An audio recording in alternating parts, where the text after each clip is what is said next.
Alright guys, what is going on? Neely here from Next Gen Tactics.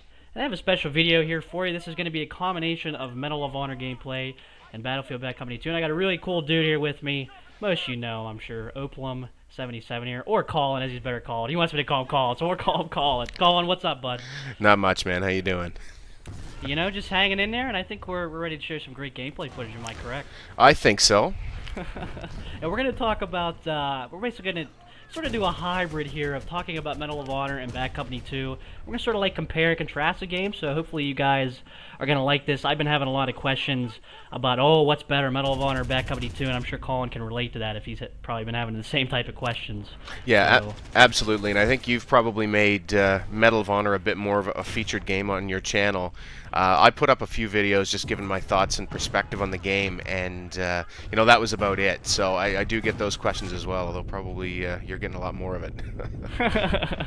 Yeah, definitely. And right here, I wanted to bring this up real quick, and then we'll get right into the debate of which game's better. No, I'm just kidding. We're not going to debate that much. But basically, with the gameplay here, you're going to see here, I'm going to stop the clip. And basically, I get a lot of questions as to, you know, when to use mortar strikes and things like that. And so with this footage here, I wanted to show you guys as I pause the film here coming up, that you will see in the upper left-hand corner a couple guys on the mini-map. And I think it's going to be shown here very, very shortly. But again, a lot of questions coming my way in terms of when to use the mortar strikes, when to use defensive kill streaks. And really, guys, as I've said and as I can relate, you really need to look at your radar. And that's the same in Bad Company 2. You get the same type of stuff when you you know, when you're playing these games. And right here you can see the mortar strike, as you can see on the map where I knew these guys were in the left-hand quadrant here by the defense post, and that's why I put the mortar up there. And Colin, you can agree, man, the radar system as well in Bad Company 2 is also important, correct?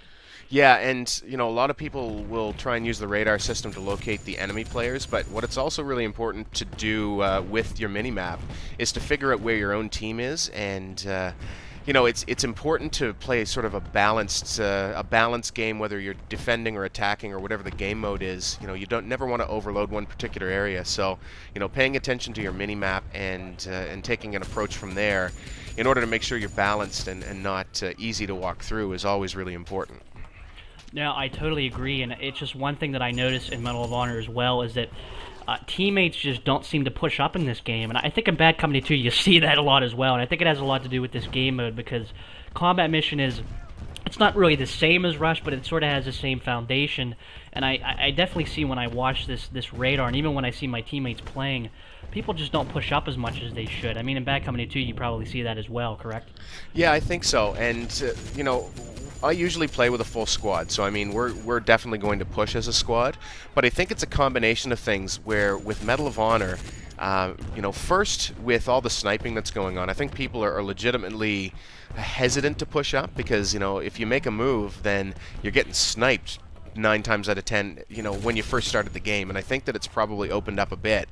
But the way that the spawn system works in this game versus Bad Company, it's really important to push as a team, because I mean, you know, you have your spawn on the front, and if you all get pushed back, then obviously you know, your attack is I guess pushed back that much further.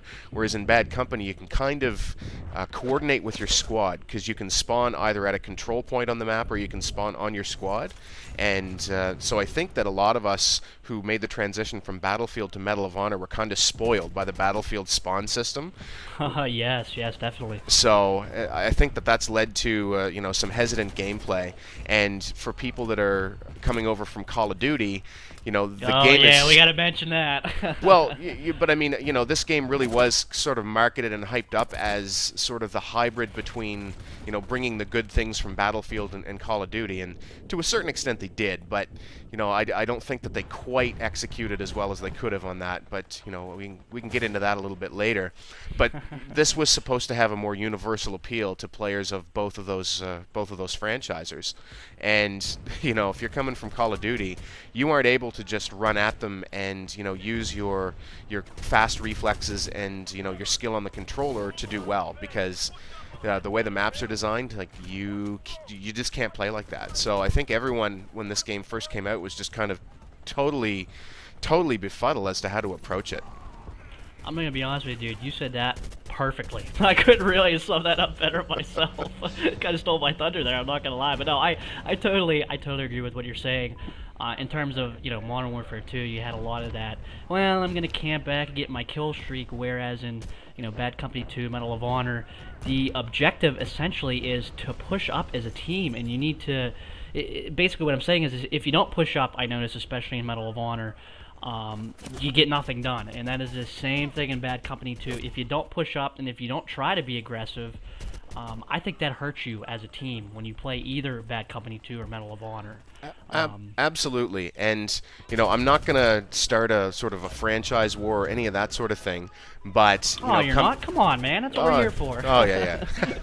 But really, playing Bad Company with the guys that I play with, it's all very much objectively oriented, and even if we go into a Call of Duty game, we'll go into a domination game, and we will play those objectives. We'll have assignments. I'll sit there and guard the A flag if that's what needs to happen. And what I find is a lot of people in those games are going for the kills, and if you don't play. I mean, there's always like a team deathmatch type game in these things that you can play for kills. But, in combat mission or sector control or something, if you just play for kills, then it's going to be really, really tough. I mean, the kills they help and they count, but if you're not actually taking a team approach and taking the objectives and moving forward, then you're not going to be successful. And as you said that with camping back and getting kills, you don't see me right now, but I'm raising my hand in the back of the classroom. I did it. We all have. I admit it. I did it. Well, but like you're saying, we all did it.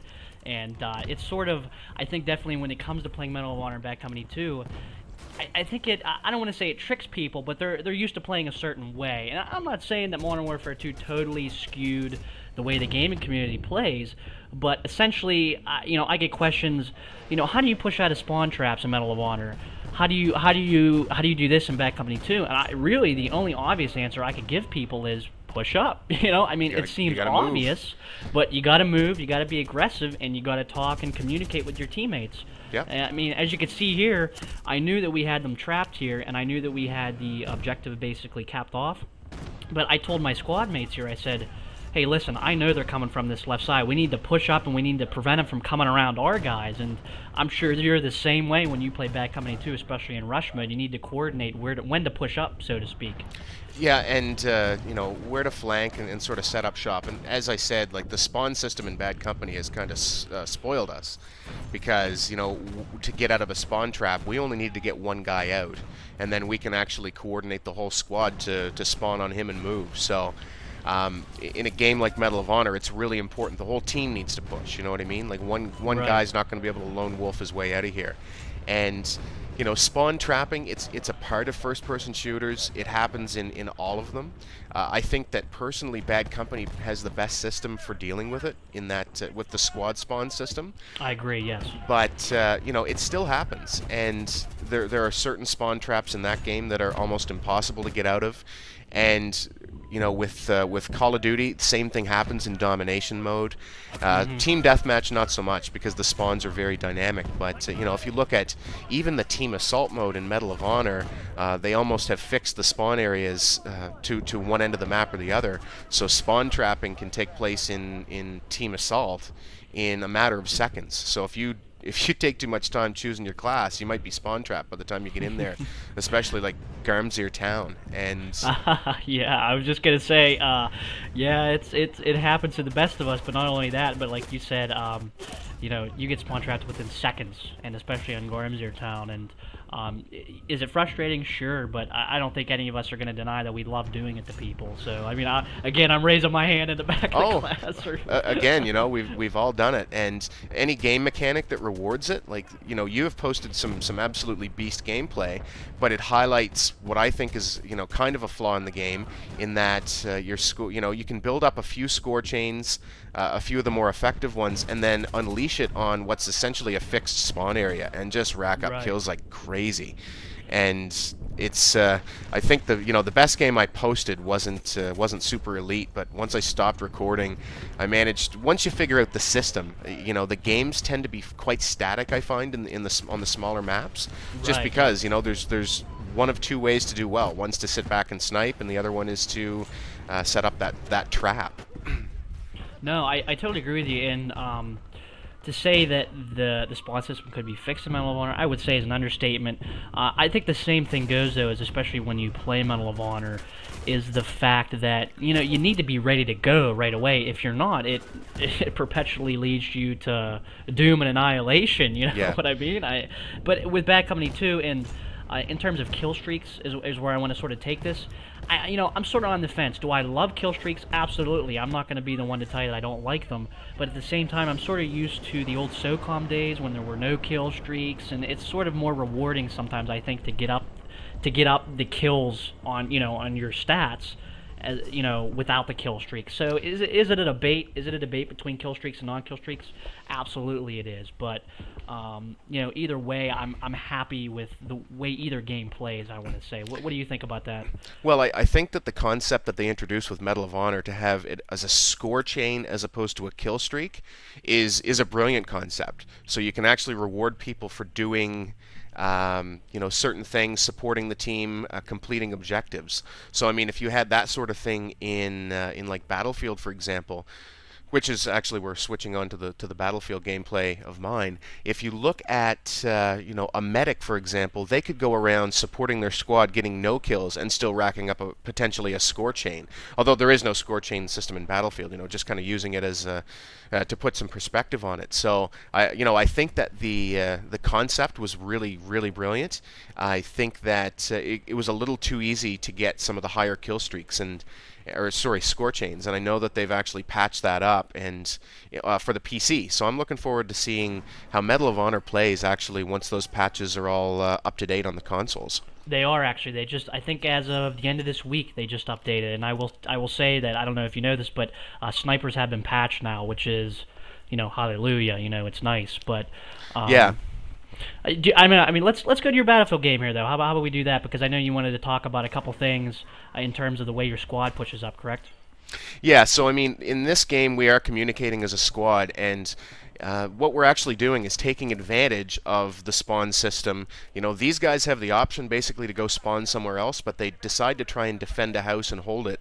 And what I like about Battlefield is you have a number of different attachments available, and what I'm using right here is a 40 mil shotgun, which is really effective for clearing buildings, I found.